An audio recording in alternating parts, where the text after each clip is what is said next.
folks call us that have had mold, and you want to talk a little bit about that, some solutions when it comes to oil. The beauty about running ethanol that we use is 200 proof. So pretty much we can sterilize any, I'm not going to say all molds and yeasts and, things of that nature, but there's a certain amount that we can accept. Now, if you open up your super sack and it's completely moldy, that's not going to stand. Let's talk about the power of hemp.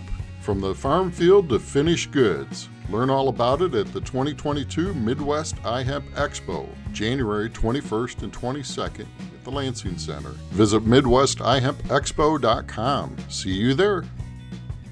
I think we are live. We're live on the iHemp Hour now, 6 p.m. on Thursday. My name is Dave Craybill. I'm with iHemp Michigan.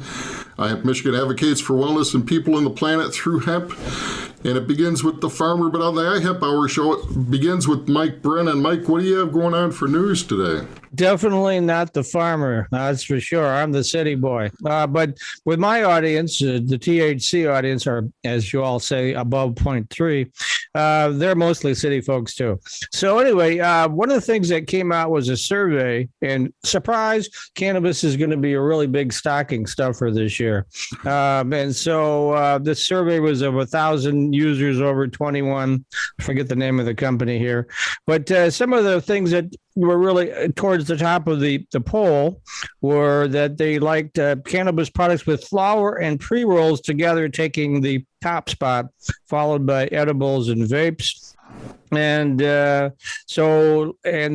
were spending, these folks that they surveyed are spending an average of $100 to $150 per month on any of these cannabis products. So, which is about what the market basket is, according to the MRA. It's somewhere in the ballpark.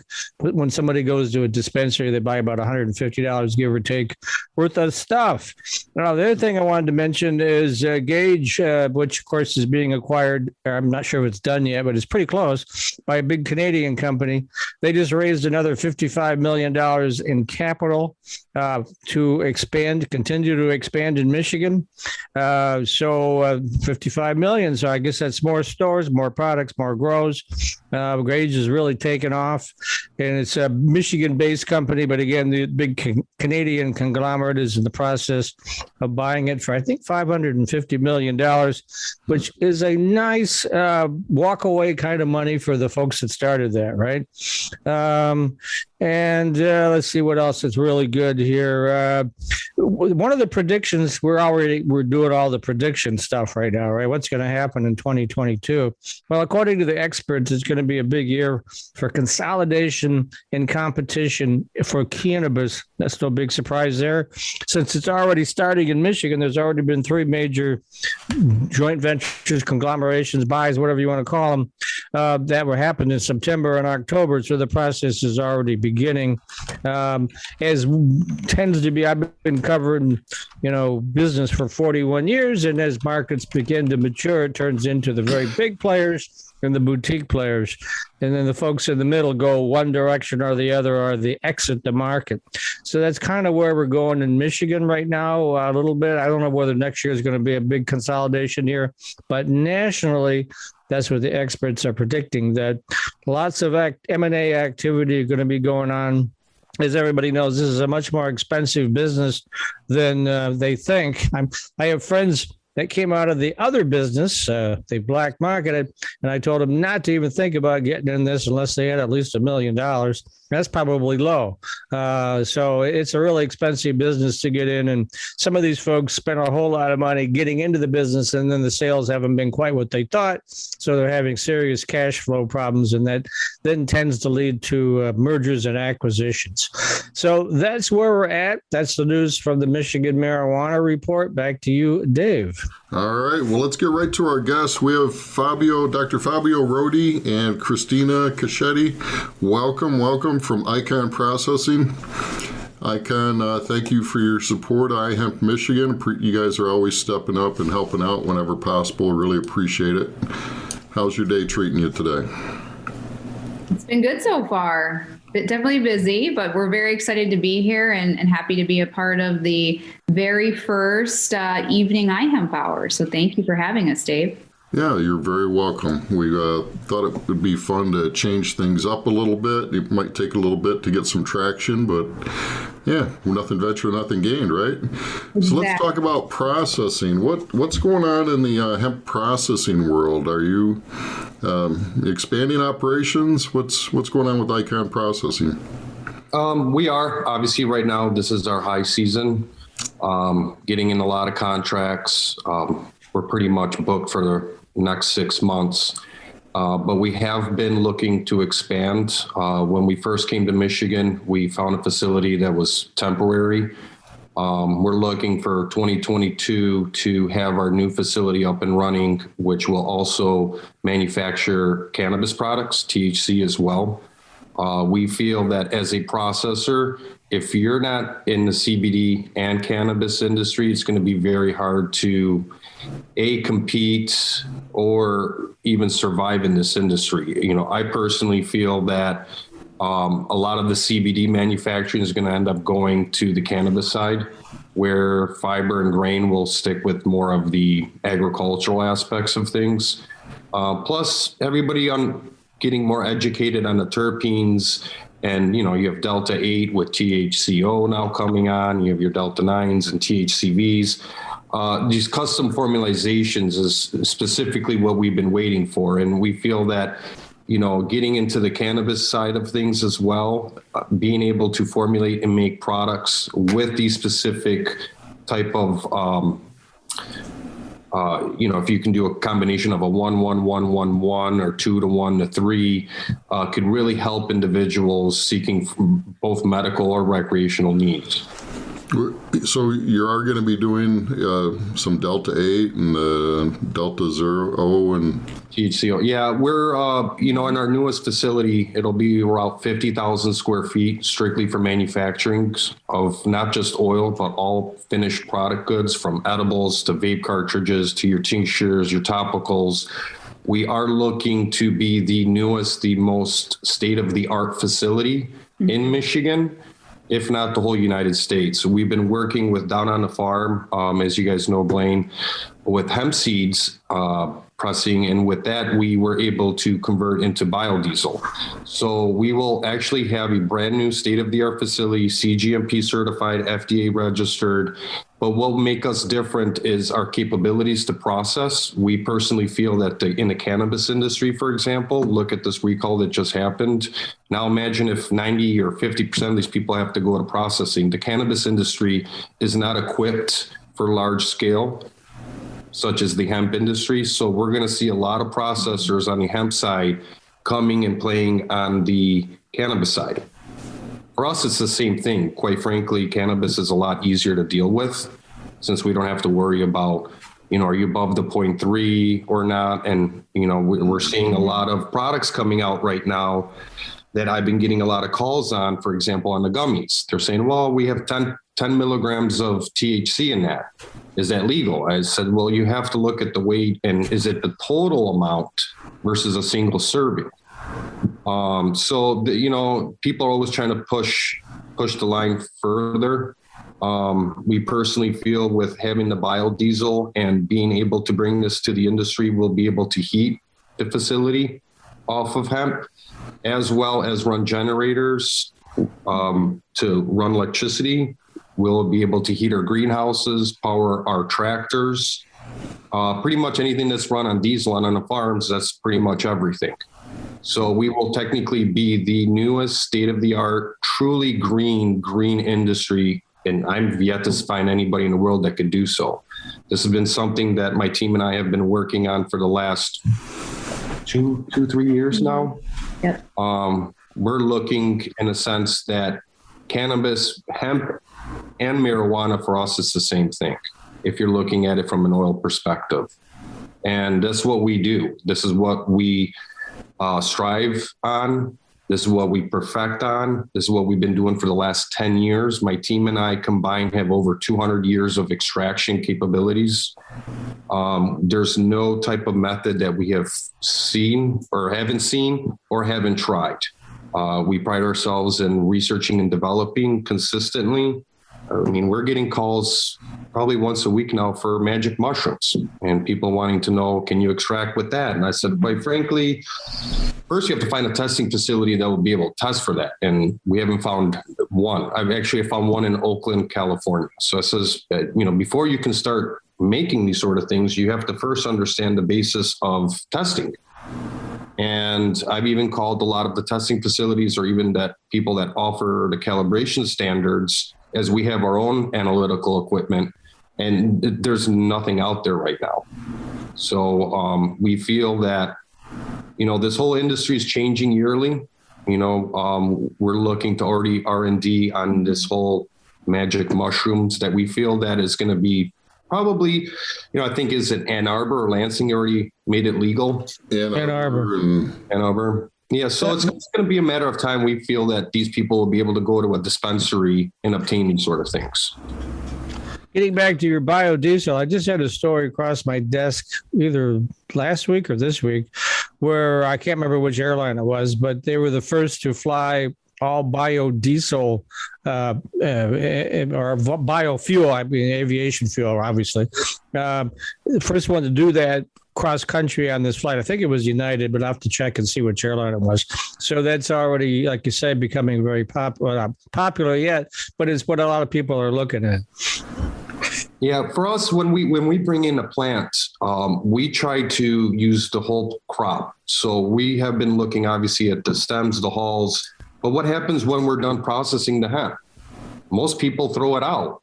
We've been looking at soil remediations, animal feeds. Even when we make our biodiesel and the scart from the hemp seed pressings, we've been looking at that into formulating into pets, foods, or animal feeds. So we're always looking, what can we do? This plant is not just have CBD or oil or a fiber. I mean, if you can look at how to completely use this plant, the profitabilities are there then. We've seen a lot of people get into this industry right off the start, and, you can have $1 million, you can have $2 million, you can have $100 million and still fail. If you don't know what you're doing, and a lot of times I've seen people spend $500,000, $1 million on completely wrong equipment, and then they wonder why they went broke. Sometimes it's not good to be the first. Sometimes it's good to sit back and wait. And I've been doing this for far too long to know when everybody was getting into the CBD market, they were spending $150,000 on pieces of equipment that I wouldn't have ran if they gave it to me for free. So, trying to be a leader in this industry, but also, it hurts not to be the first one always to the finish line, but sometimes I feel like that is the best approach. Okay. I noticed I've spoken to a few cannabis growers, and they're still growing outside. And I spoke to one, he's talking about growing 300 acres. So when you get to that kind of scale, you need more hemp production processing to process that oil. And, my conversation with them is, aren't you afraid of cross-pollination? Because at some point we're going to have a lot of fiber and grain grown outside. And, I guess the logic is that, you make it up in volume. You can, because you're just looking, that end result is you want to pull out those cannabinoids that you're targeting from that crop, and you can still do that. It might take more of it, but, it's still a possibility. Yeah, I mean, we're looking at growing 4.5 million square feet next year of marijuana. And, if you get to the point where people talk about cross-pollination with CBD or THCs, it's not going to matter. If this is going into the THC market and you can remediate a lot of these THCs out of that, this is where custom formulation, removing specific cannabinoids for specific purposes, it's going to be relevant, honestly. I mean, they could take the THC level on hemp to 1%. It's not really going to make a difference. So this is where the good processors are only getting bigger, and the smaller ones, unfortunately, are going to end up leaving the industry. Yeah. Are you seeing the methodology change at all? Is it still primarily ethanol and For larger scale, yes, there has been some companies out there that have done CO2 and spent a lot of money, quite frankly, but they've been able to increase their production. Other than that, there's really no other methods. I mean, a lot of people are talking about solventless and, rosins, but, if you can do an ounce at a time pressing and I give you 100,000 pounds, you'll be there for a lifetime. We're looking at running with just our equipment that we own today without expanding on any equipment. We run a ton a day. Yeah. Okay. So what about people's ability to make craft items at home? How do you feel about that? Because you can do that with infusion. Instead of doing a extraction, you can do an infusion, right? You can. Quite frankly, I think by 2023, I personally feel, and it's just my opinion, that the FDA is already stating that a lot of this is going to be tested in DEA facilities. So I personally think that in 2023 is when a lot of the FDAs are going to come out with their regulations, and they're going to state, if you're not processing in a CGMP certified with a license, I don't really think it's going to matter if you have craft or not. Gone are the days of making this in your kitchen. Well, but that'd be for resale, right? But what about for personal use, home use? Personal use, yeah. I don't really see any objections to that. Even under the caregivers, it's one of those things. If you want to grow your own marijuana, and I love to grow, I think it's very therapeutic. I think it can save you some money and you can get to grow what you like. But when you're holding, people that are spending thousands and thousands of hundreds of thousands of dollars on grows and testing and licenses, and then you have people under the caregivers that are just double, triple, quadruple, 5 times stacking, and then going to their cousin or their friends that own a dispensary and selling. That's not fair. I mean, why aren't they held to the same regulations for mold testing and potencies when it's a loophole that needs to stop, quite frankly? If you want to grow personally and make your own edibles at home, fine, keep it to yourself. The price of marijuana is going to drop just like it did in CBD. And what we feel how we are going to be able to survive in this industry is that we're going to offer cannabis cheaper than the black market. And we can do it. We've already done that in the hemp, and we'll do the same thing in the marijuana industry. Hence, we'll be known as the David taking down the Goliath. It's ridiculous. You have people spending hundreds of millions of dollars for very little returns. And it's mind-boggling to me how these companies can still stay afloat. Granted, when you've got stock market money and other people's money you're playing with, I guess you can spend a little bit more, but that's not needed. Gone are the days, I think personally, of people spending $100 million. You will need more than $1 million, but you won't need $100 million. And what we are projecting is 10 dispensaries, 4.5 million square feet of grow, and a 50,000 square foot facility, 10 dispensaries for less than 20 million. I can't see anybody that can pull that off. In Michigan? In Michigan. And then that'll be in our first 2 years. After our second year, we're projected to go multi-state. We've already had Vermont approach us. We're looking in New York and New Jersey. And once other states come on, I think Florida eventually will give in where the cartels don't have to run everything. Georgia, there's other states that are very popular as well. Illinois is just around the corner. Yep. And hence where we're looking at putting our facilities in the southern end of Michigan. Because we feel once it goes federally legal, there's no need to have 20 processing facilities. I think Gage or C3 just opened up another processing facility in St. Louis. I'm the type of person, just make the biggest, the baddest. And once it goes federally legal, we'll be able to truck this across state lines like we did with hemp. So for us to put up multi-state processing facilities and the grows, we don't feel like it's a very smart move. Okay. Yeah. Ambitious plans, Fabio. Man, you guys up for it? Yeah, All right, been a good. long journey, but we're at the end roads of this, and honestly too, what we've been seeing is, the genetics have been getting so much better every year. That is one thing that I get excited about every May, to see who's got the newest seeds, the feminized, or what their CBG contents are. I personally feel it's going to get to the point where these people are going to get so good at it that you won't even find any THC if you want strictly CBD. Or I've seen it in the past where farmers buy the cheaper seeds and then they end up growing, and you got a 1-to-1 ratio already. You already have a 10% THC to a 10% CBD. To me, that's fantastic. Yeah. So are you self-financed? Do you have investors? How are you pulling this off? We've been self-financed till this point. We got to the point where we knew we had to bring in certain investors for this project, and this is what we're finalizing this month to be ahead of track now for 2022.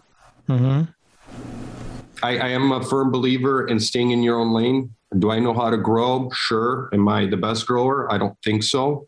So when we're looking at large scale grows, this is where we're bringing in specific partnerships with people that have already pretty much mastered this in this industry. And my job is strictly to manufacture. My job is to make oil and products. Yeah, I learned a lot on this show, and then I have much more respect for people that can pull this off, because it's a lot more complicated to grow it right than it looks like from the outside. All these various issues, mold you're dealing with, all these other things, it's just cross-pollination, like Dave said. That's why a lot of the cannabis grows are going inside, and even some of the hemp that really wants to do high quality CBD is starting to go inside. That way you eliminate, and you can grow all year round for that matter. And then instead of just the one season that we have here in Michigan, right? So. Actually, Fabio might be able to talk a little bit about, we've had folks call us that have had mold, and we want to talk a little bit about that, some solutions when it comes to oil. The beauty about running ethanol that we use is 200 proof. So pretty much we can sterilize any, I'm not going to say all molds and yeasts and, things of that nature, but there's a certain amount that we can accept. Now, if you open up your super sec and it's completely moldy, that's not going to stand. But to the point where it's barely noticeable by the eyes, I've yet to find a test result that came back that shows that it's got mold or yeast in it. That's the beauty about running ethanol. This is why we're trying to fast track this whole project, just because of the fact that this newest recall, quite frankly, for a lot of people, it's a nightmare. For people such as myself, it's a blessing. If they get it retested and they have mold, they have one other option. That's me. And you got a lot of these people that grow outdoors this year. So can you imagine them having 10,000 pounds, and where most cannabis manufacturing does about 50 to 100 pounds a day? So this is where we're looking at it, that hopefully by March, a lot of these individuals that had their stuff retested or couldn't proceed to sales, that they would consider Icon to maybe process that into an oil and stable form for them to either manufacture their own products or have us manufacture products for them. Do you white label now for a number of players? We do. Yep. We do. We white label. We also do help with design work as well. So if folks need help with their labels, we can help design it. We'll put the labels on.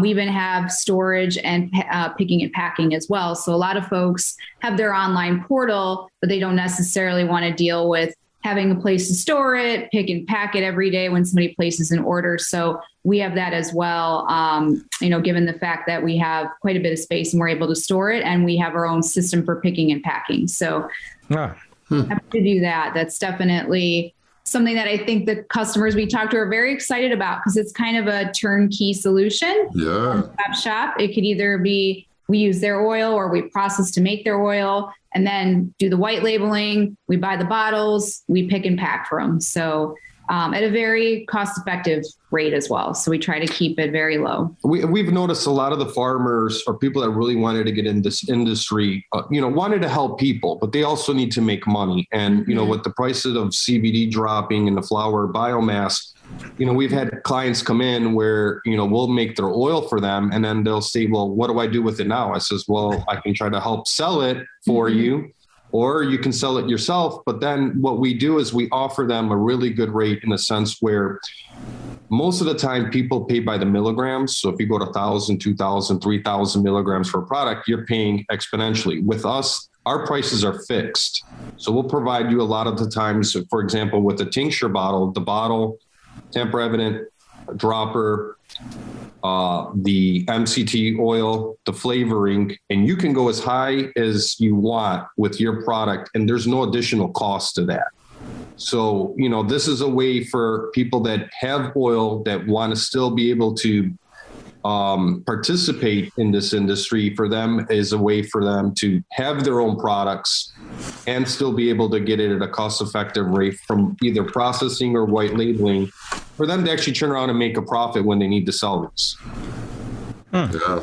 So what kind of entry, if someone wanted to get in, sounds like, with your turnkey operation, if they don't have their own distillate or oil, they had to buy that, and you're looking at what, like a 250 units of something to get started, or what's typical? What's your minimum, I guess, so.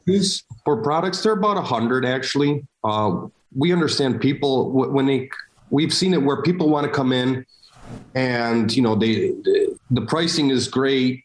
They love it, but you can't just have one tincture, right? You need to have 1,000 and then maybe a 2,000. But then do you want that in a natural form?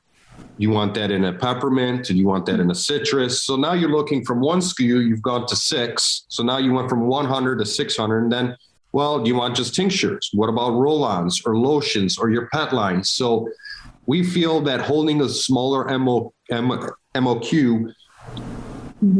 a minimum quantity order, MQ, is a way for them to be able to get into the market, into the industry, and actually have a variety of products. Because quite frankly, if you're coming with just one tincture, it's going to be hard to sell that. Everybody's got tinctures. So what makes you stand out a little bit more than anybody else? Well, we offer higher milligrams and we have a variety of products that they can display. And we do this for, maybe 2-3, almost 3 dozen companies right now. Yeah. And then you can source, like I know my distillate, we've talked about that, it's a little high in THC. So there's, once I get up over that $3,000 or 3,000 milligram for a tincture, now I'm bumping my head against that 0.3. So you can add isolate in to get those higher numbers. Or a little bit of broad spectrum. If, some people love the isolate, we make isolate, we make distillate, crude, we don't shy from trying to make anything in that aspect. We currently have now equipment where before, just to turn on our equipment, we need about around 500 pounds. I was able to do it this last run with a client. He had about 400. It's a little difficult, because once the machine gets going, it's going. But we brought in newer and some older equipment that if somebody grew only 50 or 100 pounds, we'll be able to do that for them as well. Well, that's good to know. Yeah. And I think at this point, there's a lot of folks we're excited to see a lot of consumers now expanding into the market. So we're happy to see a lot of our clients are really starting to grow and prosper, that maybe even 6 months ago or 12 months ago, it was really hard for them to get things to take off. It was hard to advertise. Things were getting blocked, but things are opening up. And I loved hearing Mike's report saying that a lot of folks are putting in their stocking stuffers this year, and it's much more mainstream. So for folks who are thinking about it and creating their own brand, it's definitely something we're seeing all of our clients excel at. So it's really exciting. I'm thrilled to see them at this season and the holiday Black Friday shopping that they did. A lot of our clients did really well with some of their sales. So just something to think about. It is definitely expanding from a consumer perspective. Yeah, but if you're going to be leaving those cookie edibles out for Santa, please let him know. We don't want him to have. That's right. We don't want them flying sideways or anything, you know? Please Exactly. label properly. So let's talk about labeling. What's, that's a big deal, proper labeling. Yeah, and that's changing. What, in February or March, you can't do animals. You can't do anything that's kid-friendly. So the kid picks up the package and eats the edibles, and God help you then, right? So... Absolutely. You want to talk a little bit about the labeling process? We've always stated on our all of our labels, obviously you're going to want to have your disclaimers. You're going to want to show your milligrams, how many ounces are on there or grams total, your supplemental facts, directions on how to take it. But most importantly, obviously you're going to want to say if you're pregnant or you speak with a doctor, yada, yada, yada. But I think what the most important thing is going to be the QR codes where people can literally just scan the product and it can show them the COA for that specific item that they're deciding to purchase, or especially for flying, if you're going through TSA and then, what is this? Is this marijuana? They'll be able to scan, show that you're in compliance and be able to travel with your CBD. That's good.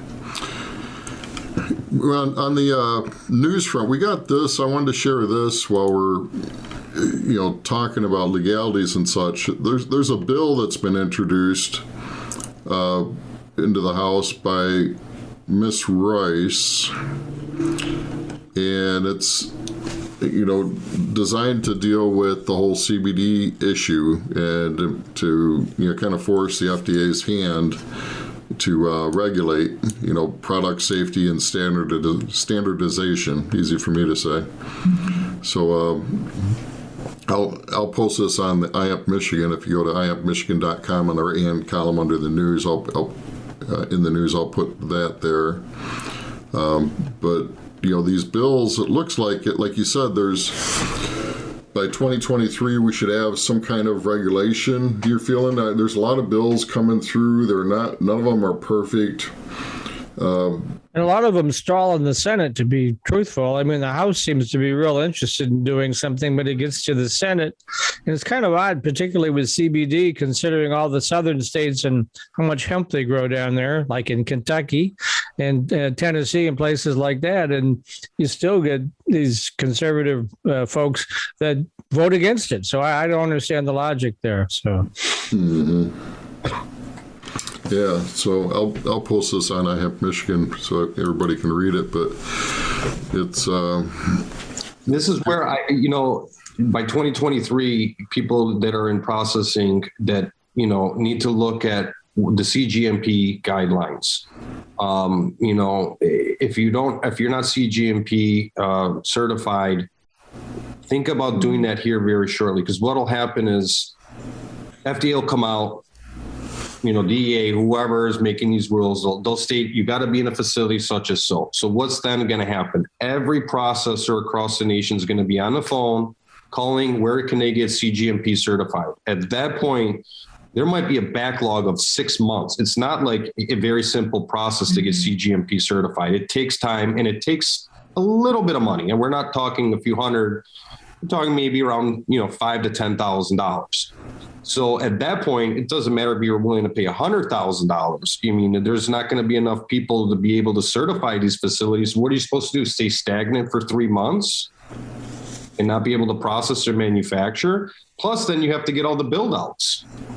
You have to understand the clean rooms, or how do you specifically make a room to be CGMP certified, and all of the standing operating procedures. I think these regulations are a great thing.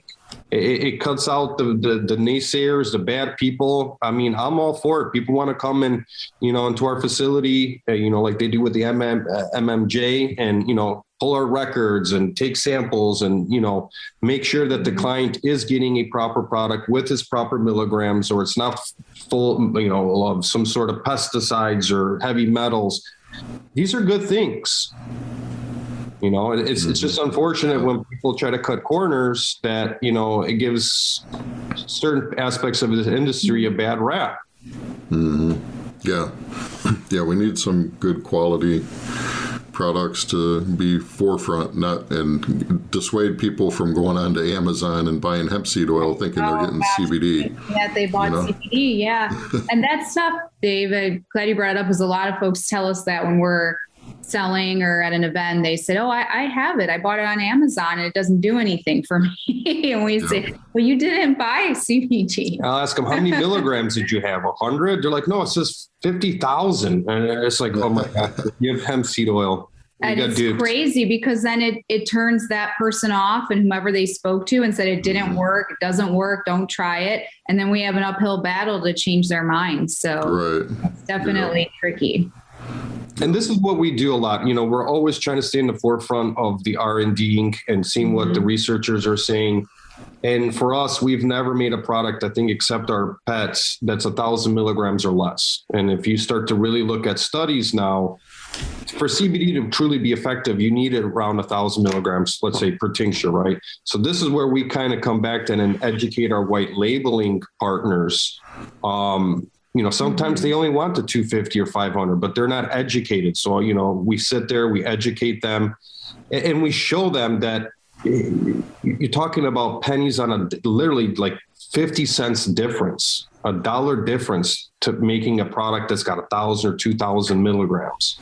Gone are the days of the 100, 250s, 500, 750s. To be very competitive nowadays, it needs to be at 1,000. And if you take the THC level to 1%, great. We'll make products that got 6,000, 7,000 milligrams into that, full spectrum at that point. Now, what do you have any thoughts on daily dosage, recommendations? I mean, that's a whole nother topic. Yeah, when we get first asked by individuals that have never taken this, I always tell them, take it on a Friday evening when you know you don't have to go into work Saturday or Sunday, and try it. We always recommend starting with a quarter of a dropper. Take it at night and see. And if it doesn't work, okay, if you tried it on Friday, Saturday, take a half a dropper. And we always say that because maybe they'll sleep very well. Or, maybe they'll get tired and want to go to bed. The last thing you want to do is have somebody very calm that is not used to that or going into work, So we even say, even for anxiety, we always want to tell people, at least when you're at home and it's at night, you're not going to get high off of it, but you'll probably feel nice and calm. You'll be able to go to sleep a little bit easier. Take it at night. And I say everybody's different. I mean, we've seen people that take a quarter of a dropper a day to a half a dropper. We have people that take a full dropper 3 times a day. Everybody's, I tell everybody, everybody's different, right? You have to build up the tolerance too. Right? Yeah. So I tell them, go to where you really feel that effect. And then you make that judgment call. Is that enough? Or do you need to just back it off a little bit? And I says, some people take it in the morning. Some people take it at breakfast, lunch, and dinner. Some people just need it on an as needed basis, so. What do you see selling through more, the tinctures or the salves? We've been seeing a lot actually on the roll-ons. Roll-ons, topicals, the lotions. Topicals have been a big hit for us this year. Yeah. And I would say it's interesting. Pets are also very big sellers. Huge. People really love it for their pets and pet treats. So we're expanding not just into the oil droppers for pets, but actual treats. They see a lot of improvement with their dogs, like having less anxiety, or if they're an older dog, maybe they feel they have more energy because they actually have less aches and pains. So I'd say the dog lines are doing well, as Fabio said, that the topicals are very popular. Skincare is starting to, get a little more interest, I'd say. We've had that line for about a year now. And at first people were a little skeptical, but we're seeing more and more people now, more mainstream folks asking about it. So skincare is branching out. The salves we're not seeing as much. I think that is starting to step back a little bit in terms of sales. We do have a salve that we just came out with, is more of like a tiger balm. It's got that hot effect. So we have one that does the cooling and one that does the hot as well. Every year or two, we always try to see what is the industry's new products coming out, right? So when CBD first came out, you had your tinctures and, vape pens, and then you got into like the capsules, and then you got into like the topicals. Then it's been heavily on the skincare line, which we have as well for wrinkles and collagen enhancing.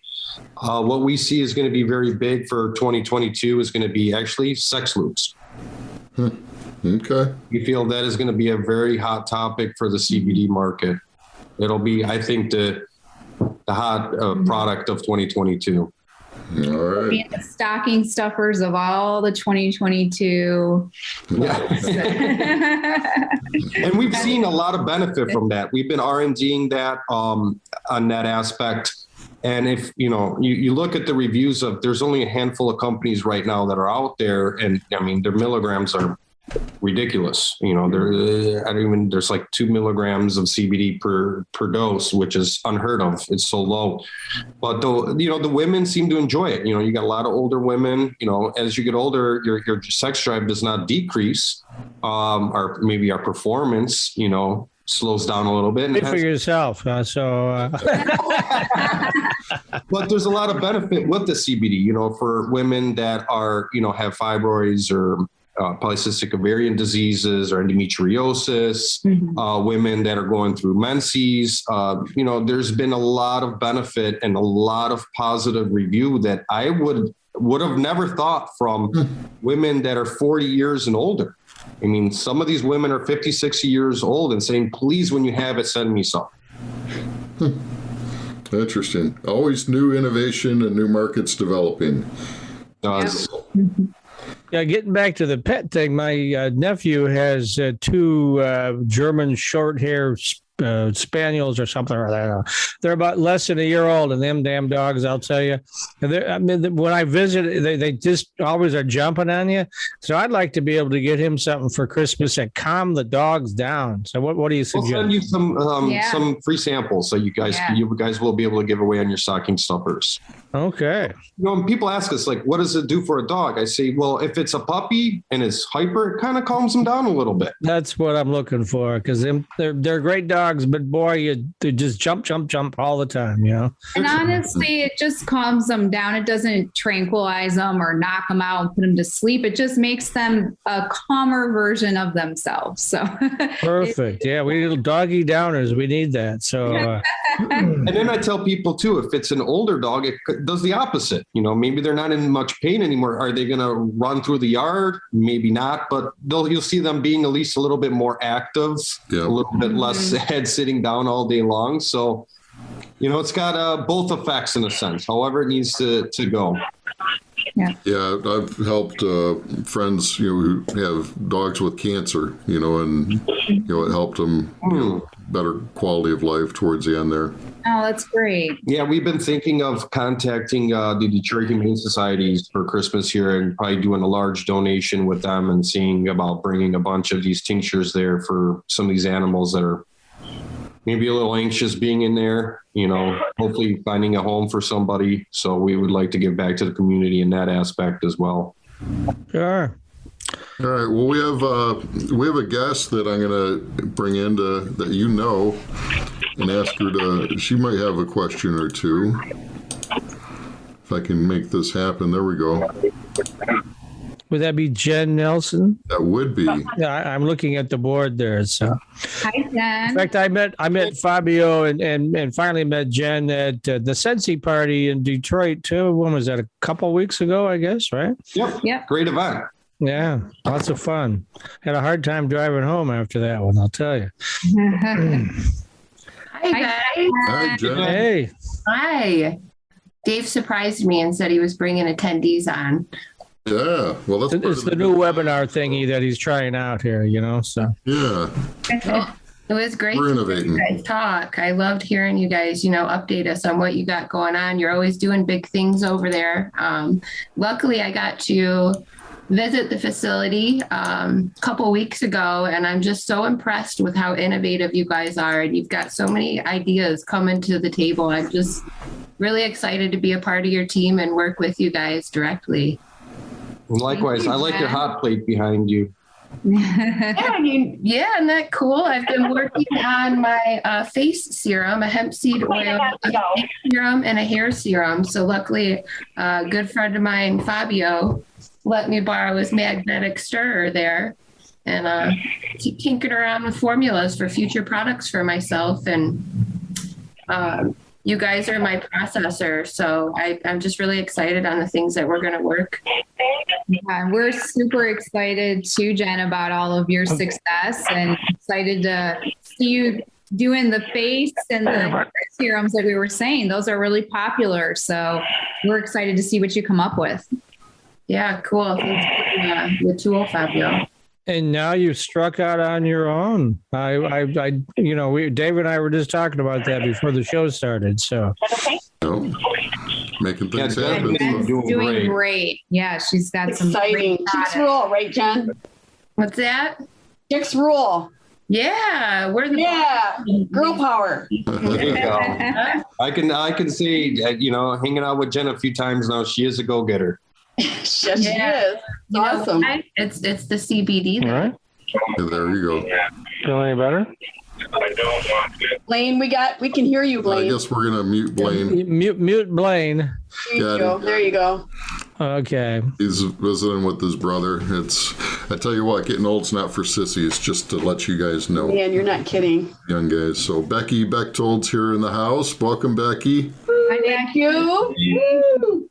She's our, the brains. I had a skin allergy test today, so now I can start using my CBD again. I had to lay off the THC for a week, and that was kind of a drag. So Oh no. Yeah, I can't do that, so things we go through.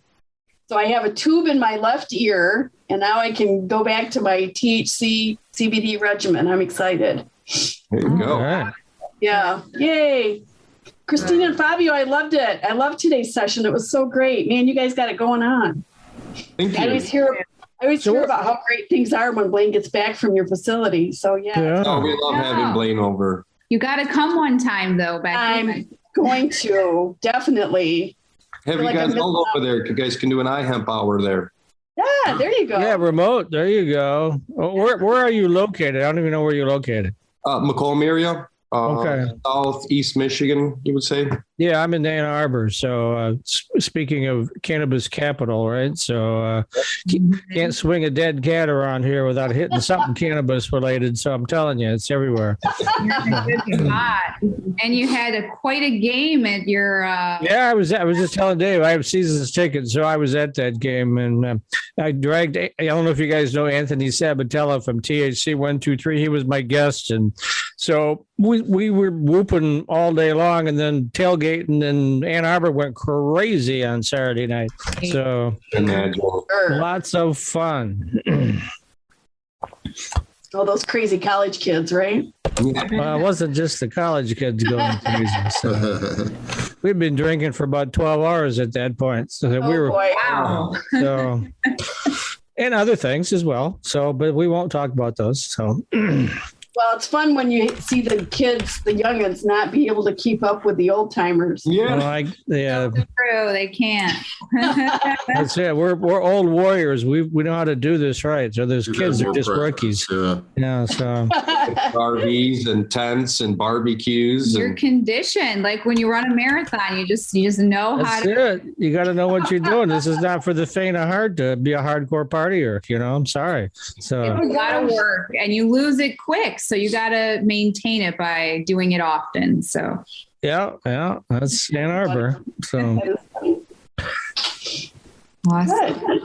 So where are you, Becky? Are you home? Is that all that decorations behind you at home?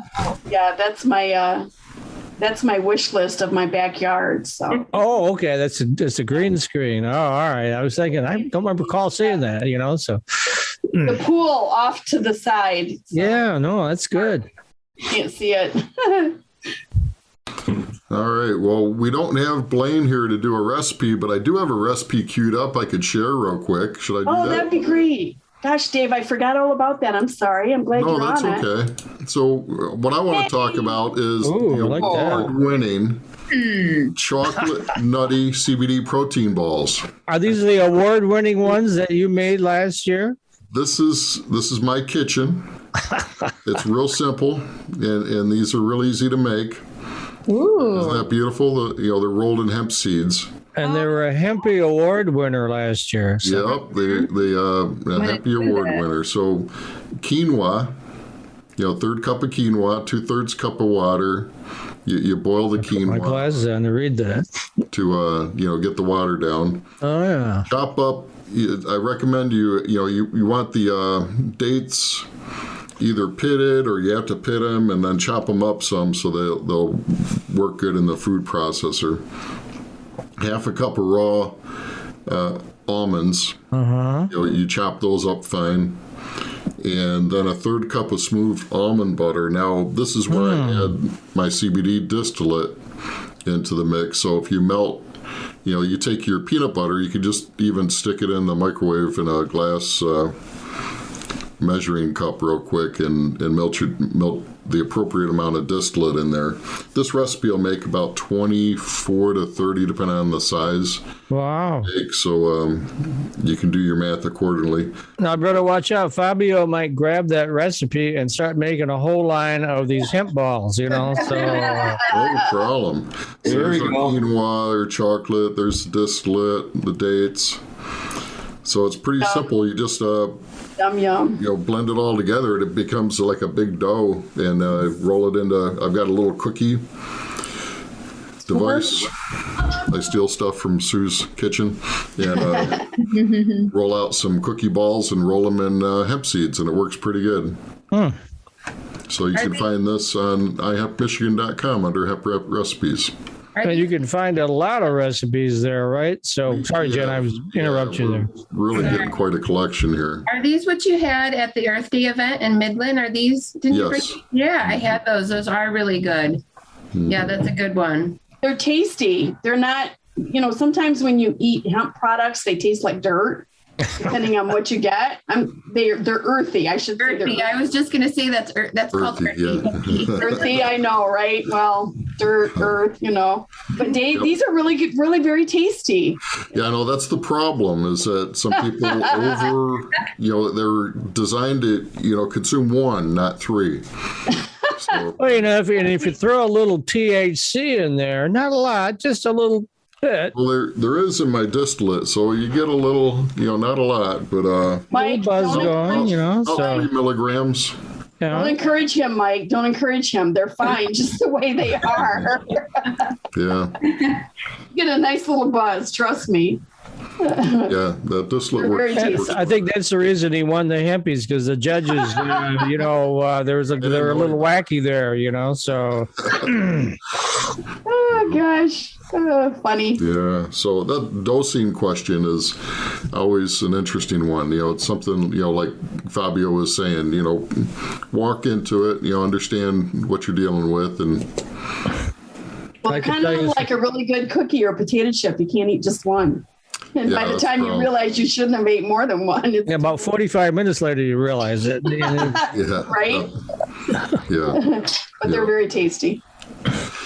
Good. All right. Well, Fabio and Christina, anything else you want to share good for the cause before we close out today?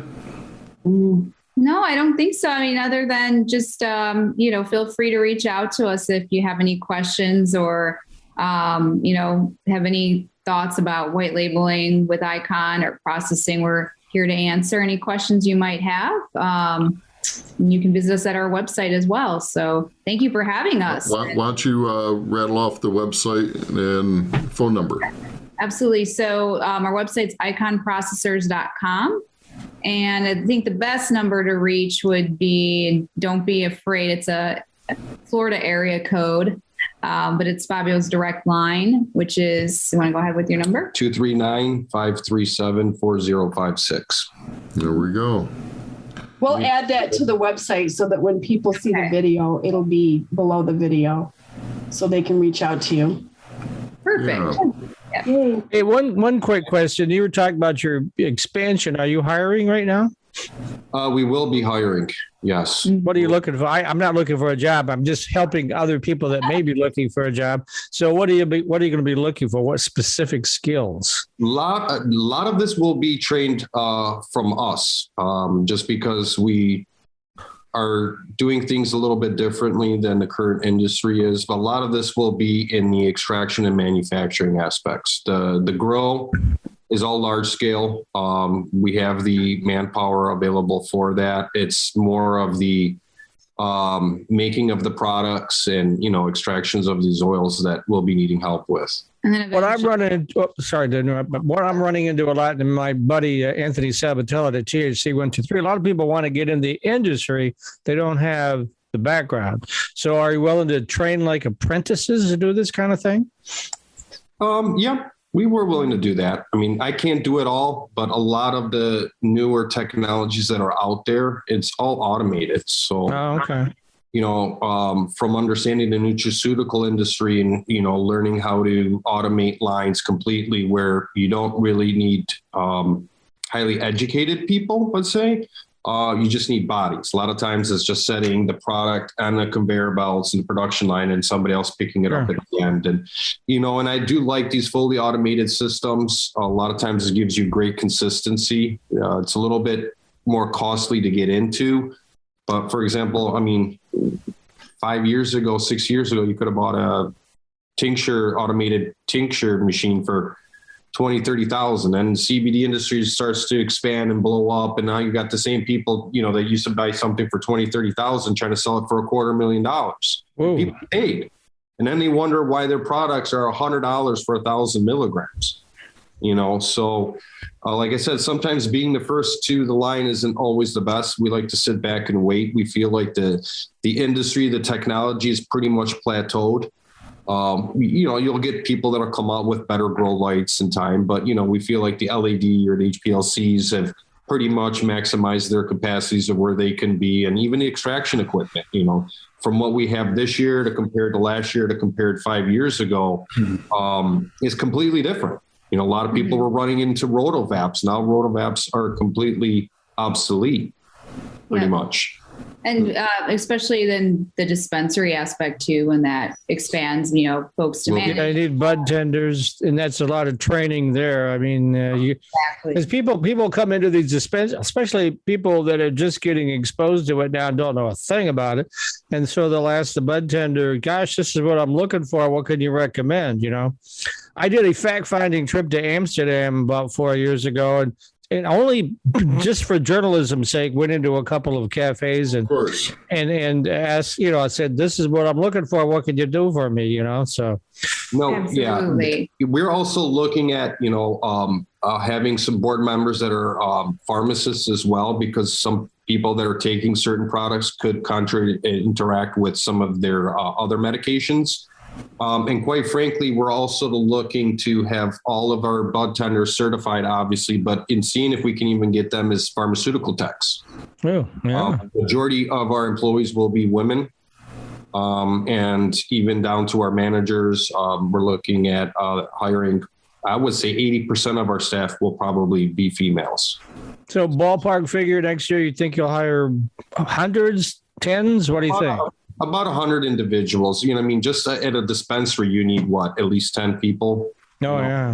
That's 100 individuals just for 10 dispensaries. And you need rotations for staff. So, yeah.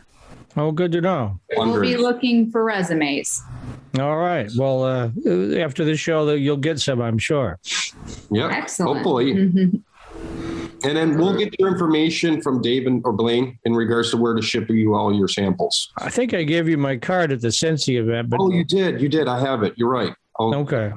I'll send it on that. I'd like to be able to calm, because I'm going to be visiting my sister again for Christmas, and I want to calm the dogs down a little bit, so. Oh. Good luck. Excellent. All right, Jen, Becky, anything for the good of the cause? I'm just curious, Fabio and Cristina, have you guys started formulating the lubricants and stuff, or is that a project you're currently working on? Yeah. Cool. It is. When do you guys anticipate, because I know some women like samples, when do you anticipate that to be out? How much longer? We were actually researched this aspect about a year ago. And the reason we brought this to light was due to a white label client. They're going to be the largest reseller of these sex lubes. We don't want to give any names just yet, but we're in the final stages of finalizing our contracts. We did send them out samples. I'm sorry I didn't have any extras, but I can make you some. And if you are willing to come by in the next week or two, I'll be more than glad to give you some, because we are looking for feedback. Before we go into full production, we want to make sure that at least a few dozen people have tried these products before we go into final stages of production.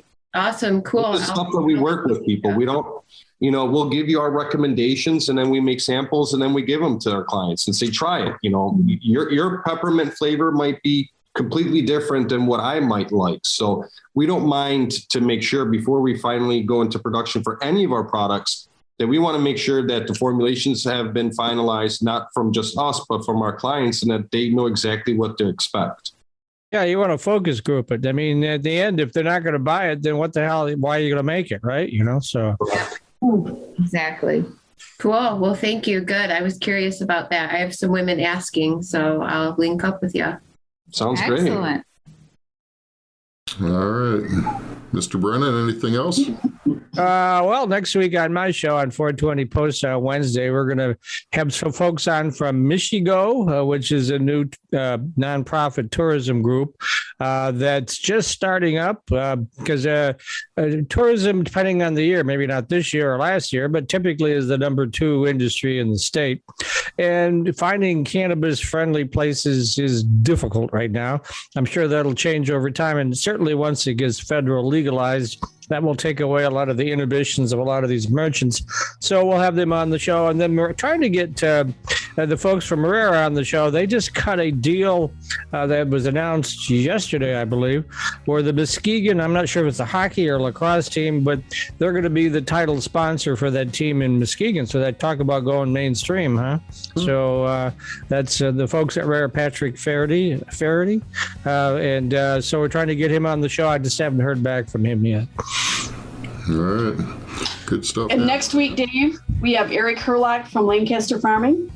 Yeah, that's going to be fun. Eric did his little road tour, hemp road trip, and going to be finding out more. They've got things going on in Pennsylvania. We got to make sure we're doing more than Pennsylvania, right? So we're going to pick his brain. Good.